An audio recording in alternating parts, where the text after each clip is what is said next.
We need to be more careful. My husband had almost caught us that day. And if he ever found out, it would destroy everything. 17 years of birthdays, football games, scraped knees, and bedtime stories, and all of them was in vain. All my sacrifices and love are in vain. He stared at the paper in his hand for the third time, hoping the letters would rearrange themselves into something else. They didn't. 2 words sat there in plain black ink, cold and final. Not the father. 17 years of birthdays, football games, scraped knees and bedtime stories, and none of it was his. This is the story of Franklin Hayes, and what happens when the truth finally catches up to a lie that lasted almost 2 decades. Welcome back to the channel, friends. If this is your first time here, we tell real, raw stories about marriage, betrayal, family, and the kind of truths that shake people to their core. If you've been here before, you know exactly what kind of night this is going to be, so get comfortable, grab your coffee or your tea, settle in, and let's get into tonight's story.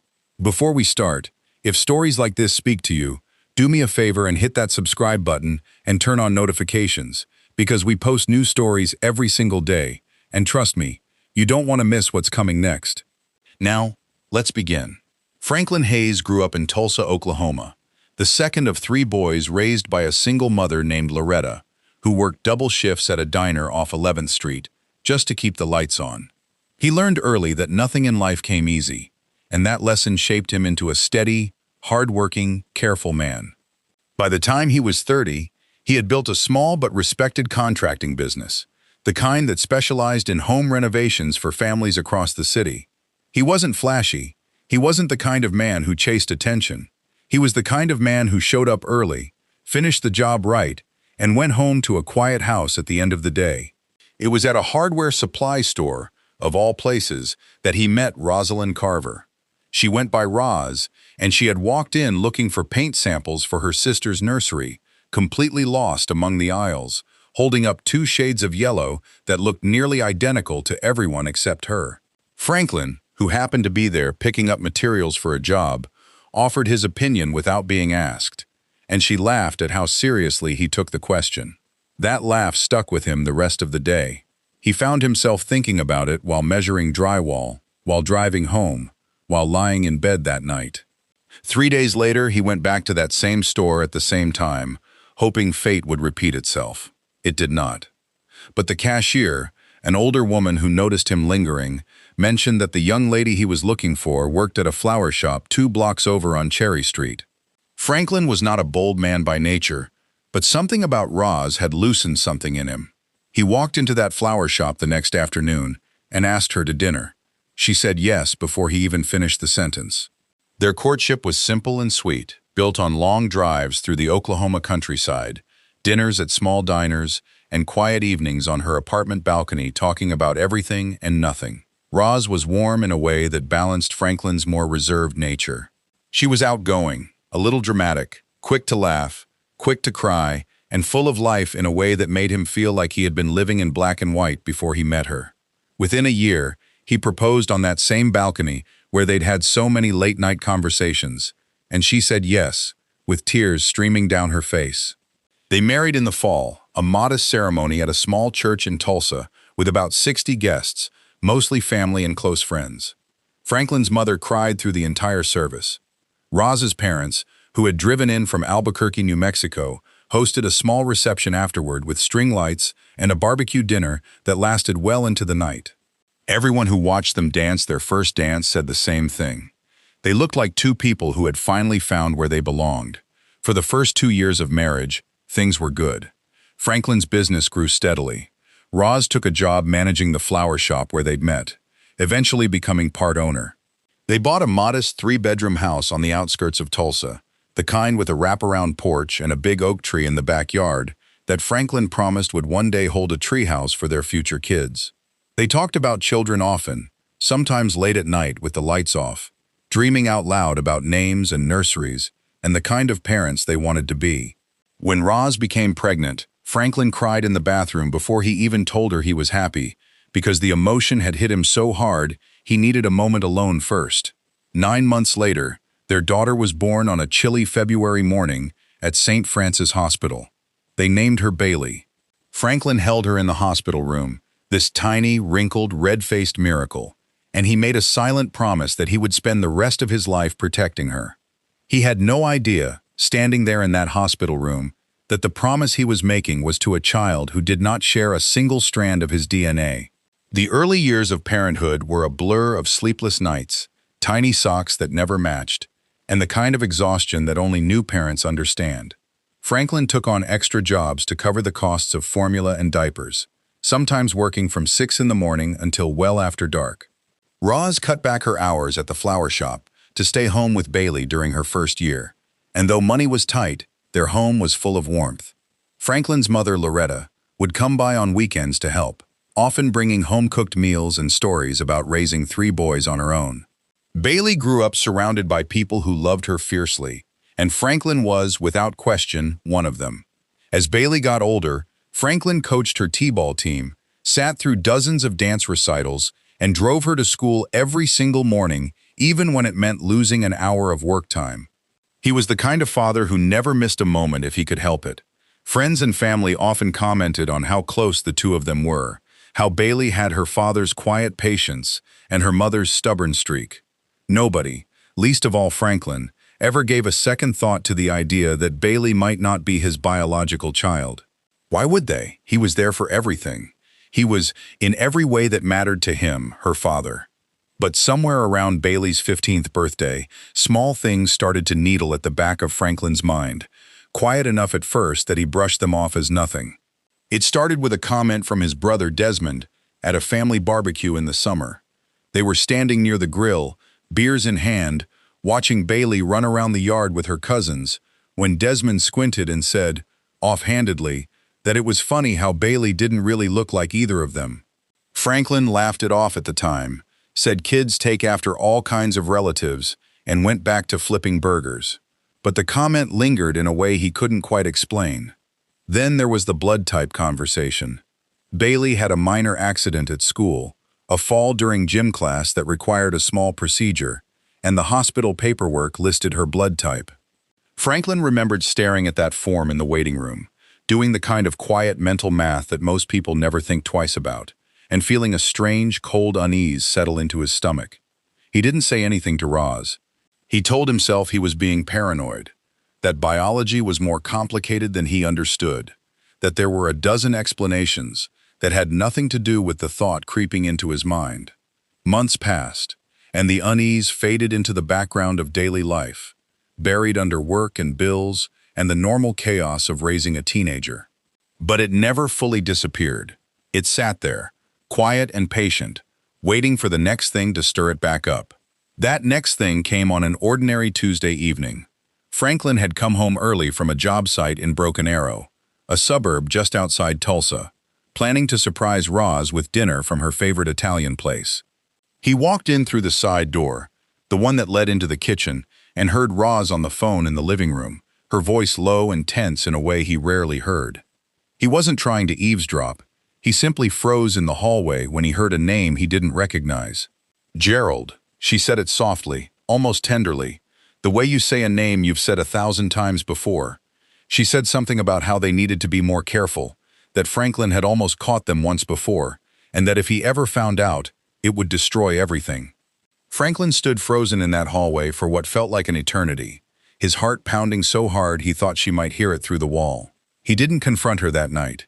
He wasn't even sure, in that moment, what he had just heard. Maybe it was work-related. Maybe Gerald was a client, a business partner, someone entirely innocent. He wanted so badly to believe that. He set the takeout bags down quietly on the counter, walked back out the side door, and sat in his truck in the driveway for nearly an hour before he could bring himself to go back inside and act like nothing had happened. Over the following weeks, Franklin became a different kind of husband, the kind who watches instead of simply living. He noticed things he had never paid attention to before. The way Roz's phone was always face down on the counter. The way she started taking calls in the backyard instead of the kitchen. The way she seemed to have a new energy about her, a lightness that felt disconnected from anything happening in their actual home life. He told himself repeatedly that he was imagining things, that 17 years of marriage had earned him the right to trust his wife, but the doubt had already taken root, and doubt has a way of growing whether you water it or not. It was Franklin's close friend, Curtis Boone, who finally said out loud what Franklin had been too afraid to say to himself. They had known each other since high school, and Curtis had always been the kind of friend who told the truth even when it wasn't welcome. They were sitting on Curtis's back porch one Friday night, beers in hand, when Franklin finally admitted what he had overheard. The name Gerald, the strange changes in Roz's behavior. Curtis listened quietly, then asked Franklin a question that changed the entire trajectory of his life. He asked whether Franklin had ever really looked at Bailey, looked at her the way you look at someone when you're trying to see yourself in their face. Franklin didn't answer. He didn't have to. Curtis had known him long enough to read the silence. That night, Franklin drove home slowly, taking the long way through neighborhoods he didn't need to pass through, trying to organize the storm of thoughts in his head. When he got home, Bailey was at the kitchen table doing homework. Her hair pulled back the same way Roz always wore hers, her eyes fixed intently on a math problem. Franklin stood in the doorway and studied her face in a way he had never allowed himself to before. He looked for himself in her features, the shape of his jaw, the color of his eyes, the small dimple that ran in his family. He couldn't find it. He had spent 17 years not looking, and now that he was looking, all he could see were things that felt unfamiliar. He didn't sleep that night. He lay next to Roz, listening to her breathing evenly beside him, and felt like a stranger in his own bed. The next morning, he made a decision that he knew could either confirm his worst fear or put it to rest for good. He was going to get a paternity test done quietly, without telling Roz, without telling anyone except Curtis, who agreed to help him figure out the logistics. It took Franklin nearly 3 weeks to work up the courage to actually go through with it. He researched at-home testing kits late at night, after Roz had gone to sleep, reading reviews, comparing accuracy rates, trying to find something reliable enough to trust with a truth this big. Eventually, he ordered a kit from a reputable lab, one that Curtis had used years earlier during a custody situation with his own son. When it arrived, Franklin hid it in the bottom drawer of his truck's center console for almost a week before he found the right moment. The right moment came on a Saturday morning when Roz took her mother shopping in downtown Tulsa, leaving Franklin alone with Bailey for a few hours. He told her he needed a quick cheek swab for a work-related health screening, some nonsense about a new company insurance policy requiring family samples, and Bailey, trusting and unsuspecting, went along with it without a second thought. Franklin remembered his hands shaking as he sealed the sample into the mailing envelope. He remembered standing at the mailbox for several minutes before finally dropping it in, feeling like he was mailing away the last piece of certainty he had left in his life. The waiting period was, without exaggeration, the longest 2 weeks of Franklin Hayes' life. He went through the motions of work, of dinner, of small talk with Roz, all while carrying a secret that felt like it was slowly hollowing him out from the inside. He snapped at employees over minor mistakes. He lost his appetite. He started sleeping in the guest room, telling Roz he had a bad back, when really, he simply couldn't lie next to her without feeling like he was suffocating under the weight of everything he hadn't said. Curtis checked in on him nearly every day during that stretch, sometimes just a text asking if he was holding up, sometimes showing up unannounced with a six-pack and a willingness to sit in silence if that's what Franklin needed. It was during one of those visits that Franklin admitted something he hadn't said out loud before. He said that no matter what the results showed, he already loved Bailey as his daughter. And that scared him more than anything, because it meant the truth, whatever it turned out to be, wasn't going to change how he felt about her. It was only going to change how he felt about everything else. The email notification came on a Thursday afternoon while Franklin was on a job site in Sand Springs, just west of Tulsa. He remembered exactly where he was standing, next to a half-finished deck, tools scattered around him, when his phone buzzed in his pocket. He stepped away from his crew, walked toward his truck, and sat in the driver's seat with the door open, staring at his phone for nearly 10 minutes before he could bring himself to open the email. When he finally did, the words on the screen confirmed what some quiet, painful part of him had already known for weeks. Probability of paternity, 0%. Not the biological father. Franklin sat in that truck for over an hour. He didn't cry, not at first. He simply stared out the windshield at the half-built deck, at his crew moving around, laughing about something, completely unaware that the man sitting in the truck had just had his entire understanding of his life shattered. When the tears finally came, they came all at once, and he had to grip the steering wheel to keep himself steady. He thought about Bailey's first steps, her first day of kindergarten, the way she used to fall asleep on his chest as a baby, the way she still, at 17, called him first whenever something good or bad happened in her life. None of that had been a lie, but the foundation underneath it had been. He didn't go home that night right away. He drove to Curtis's house first, and when Curtis opened the door and saw Franklin's face, he didn't ask any questions. He simply stepped aside and let him in. Franklin sat on that same back porch where the conversation had started weeks earlier, and this time, he didn't have to say anything. He just handed Curtis his phone with the email still open on the screen. Curtis read it, exhaled slowly, and put a hand on his friend's shoulder without a word. Franklin spent that night at Curtis's house, unable to face Roz, unable to face the house that had held so much of what he now understood to be a carefully maintained illusion. He didn't sleep. He sat at Curtis's kitchen table with a legal pad, trying to write down what he wanted to say, crossing out sentence after sentence, because nothing felt adequate to the size of what he was about to confront. The confrontation happened 2 days later, on a Saturday evening, after Bailey had left for a sleepover at a friend's house across town. Franklin sat Roz down at their kitchen table, the same table where they had eaten thousands of meals together as a family, and placed the printed results in front of her without a word. He watched her face as she read them, watched the color drain slowly from her cheeks, watched her hands begin to tremble as the reality of what she was looking at set in. For a long moment, Roz said nothing at all. She simply stared at the paper, her breathing shallow and uneven, until finally she looked up at Franklin with eyes that were already flooding with tears.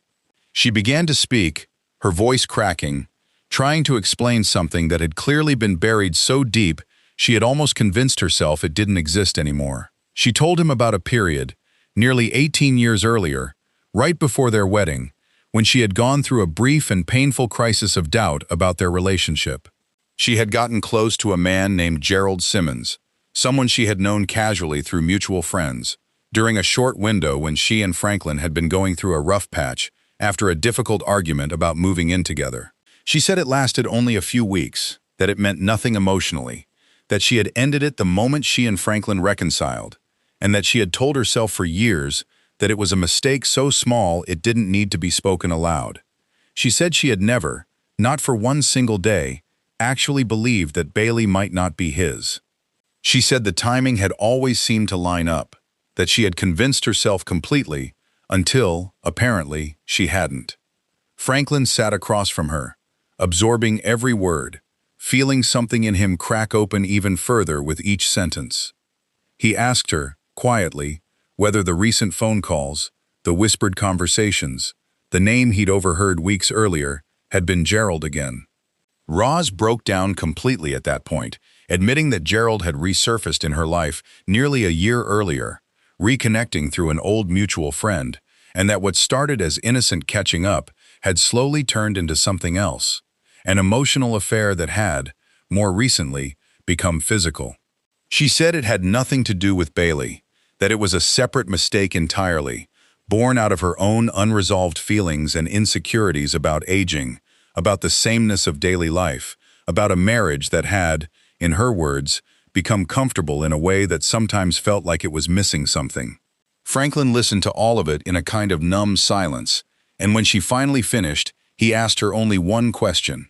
He asked how she could have let him spend 17 years loving a lie without ever telling him the truth, even once, even quietly, even when the guilt must have eaten at her the way it clearly had. Rose didn't have an answer that satisfied either of them. She simply cried, repeating over and over that she was sorry, that she had been a coward, that she loved him and loved Bailey, and had been terrified of losing everything if she ever told the truth. The days that followed were some of the darkest of Franklin's life. He moved into a small rental apartment near his mother's house in Tulsa, needing space to process everything without the weight of their shared history pressing down on him every time he walked through the front door. He told Bailey the truth about the DNA test, though he was careful, painfully careful, to make sure she understood that nothing about how he felt toward her had changed. He told her that biology was not the thing that made him her father. 17 years of showing up had done that, and no lab result was going to undo it.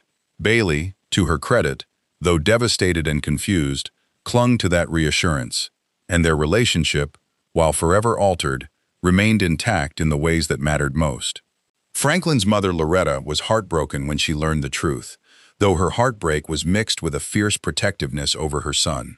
She told him plainly that he owed Roz nothing further, that he had given that marriage everything he had, and that whatever came next was his decision to make without guilt. Franklin's brothers echoed similar sentiments, though their anger toward Roz ran hotter and less forgiving. Word spread quietly through their small circle of friends and family, as these things always do, and Franklin found himself the recipient of both quiet sympathy and, occasionally, unwanted advice. Some people told him he should forgive her, that 17 years of marriage was worth fighting for, that people make mistakes, and Roz's confession, however late, showed real remorse. Others told him plainly that trust, once broken this severely, could never truly be rebuilt, and that staying would mean spending the rest of his life wondering what else he didn't know. Franklin wrestled with all of it for nearly 2 months before he made his decision. He filed for divorce on a rainy Wednesday morning in downtown Tulsa, sitting across from a lawyer named Sheila Monroe, who had handled cases like his more times than she could count. She walked him through the process gently but honestly, explaining that Oklahoma law would treat Bailey's custody and support matters based on the established parental relationship, not biology, since Franklin had raised her as his own for her entire life. That detail brought Franklin a strange kind of comfort in an otherwise devastating process. Whatever else had fallen apart, his relationship with Bailey was not something the law, or anyone else, was going to take from him. The divorce proceedings stretched on for several months, filled with the usual painful negotiations over property, finances, and the careful, deliberate arrangements needed to protect Bailey through the transition. Roz did not fight him on custody or on his continued role as Bailey's father in every sense that mattered. In many ways, that was the one decision she made throughout the entire ordeal that Franklin genuinely respected. She understood, finally, that Bailey's relationship with Franklin was something she had no right to interfere with, regardless of the biological truth. Franklin moved into a modest house on the east side of Tulsa once the divorce was finalized, close enough to his old neighborhood that Bailey could still walk over after school if she wanted to. He threw himself into work, taking on larger renovation projects, eventually expanding his contracting business into a second crew. He found, somewhat to his surprise, that grief and purpose could exist in the same body at the same time, that rebuilding houses for other families gave him a strange sense of healing while he rebuilt his own life piece by piece. Bailey struggled for a while, as any teenager would, caught between anger at her mother and a fierce protectiveness over her relationship with Franklin. She spent most weekends at his new house, and over time, their bond only grew stronger, tested by fire and coming out more solid on the other side. Franklin made a point of telling her, often, that she never had to choose sides, that his love for her had never been conditional on genetics, and that nothing about their family history would ever change how he saw her. As for Gerald Simmons, the man at the center of the affair, Franklin never met him and had no desire to. He learned secondhand, through mutual acquaintances, that Gerald's own relationship with Roz did not survive the fallout of the divorce, the guilt and complications proving too heavy for whatever fragile thing they had built. Roz eventually moved to Richmond, Virginia, to be closer to a sister who lived there, starting over in a city far removed from the life she had shared with Franklin. They kept a civil, if distant, relationship for Bailey's sake, exchanging polite messages around holidays and major milestones, but the closeness they once shared as husband and wife was gone for good. It took Franklin nearly 2 years to feel like himself again, and even then, he would tell you that a part of him changed permanently that day he opened the email in his truck outside a half-finished deck in Sand Springs. He became a man who trusted more slowly, who noticed things he might have overlooked before, who understood in a deeply personal way that love and truth are not always the same thing, and that a marriage can look whole on the outside while hiding something broken underneath. But he would also tell you that the story wasn't only about loss. Somewhere in the wreckage of that marriage, Franklin found a clarity about fatherhood that many men never get the chance to discover. He learned, in the hardest way possible, that being a father was never about shared blood. It was about showing up every single day, choosing a child again and again, regardless of what a piece of paper might say. Bailey went on to graduate high school with Franklin sitting front row, cheering louder than anyone else in that auditorium. She calls him every Sunday to this day, still, and every single time, without fail, he answers the phone the exact same way he has since she was 5 years old. He says, "Hey there, kiddo," and in that moment, none of the rest of it matters at all. Now, before we close out tonight's story, I want to take a moment to talk directly to you, because stories like Franklin's carry lessons that reach far beyond one man's marriage. If you're someone who has ever sensed that something in your relationship doesn't add up, trust that instinct enough to seek the truth, but do it with patience and with as much dignity as you can manage, because how you handle the discovery matters just as much as the discovery itself. If you're someone carrying a secret the way Roz did for all those years, understand that silence rarely protects the people you love. It only delays a pain that tends to grow heavier with time, and it robs the people around you of the chance to make informed choices about their own lives. And if you're someone who has been on the receiving end of a betrayal like this, know that your worth is not determined by someone else's mistakes, and that healing, while slow and often non-linear, is absolutely possible. Family, in the truest sense, is built through commitment and presence far more than it's built through biology alone, and that truth can be both painful and freeing depending on which side of it you're standing on. If tonight's story moved you, touched something personal, or reminded you of someone in your own life, we would love to hear your thoughts down in the comments below. Share where you're watching from tonight, and let us know what part of Franklin's story stuck with you the most. If you haven't already, please hit that subscribe button and turn on notifications so you never miss one of our stories, because we have so many more powerful, real, emotional journeys coming your way in the weeks ahead. Give this video a thumbs up if you made it all the way to the end. It truly helps this channel grow and reach more people who need to hear stories like this one. Thank you so much for spending this time with us tonight. Take care of yourselves, hold your loved ones close, and we will see you in the next story. Please subscribe to my YouTube channel and support me. Thank you so much. I love you all. Bye!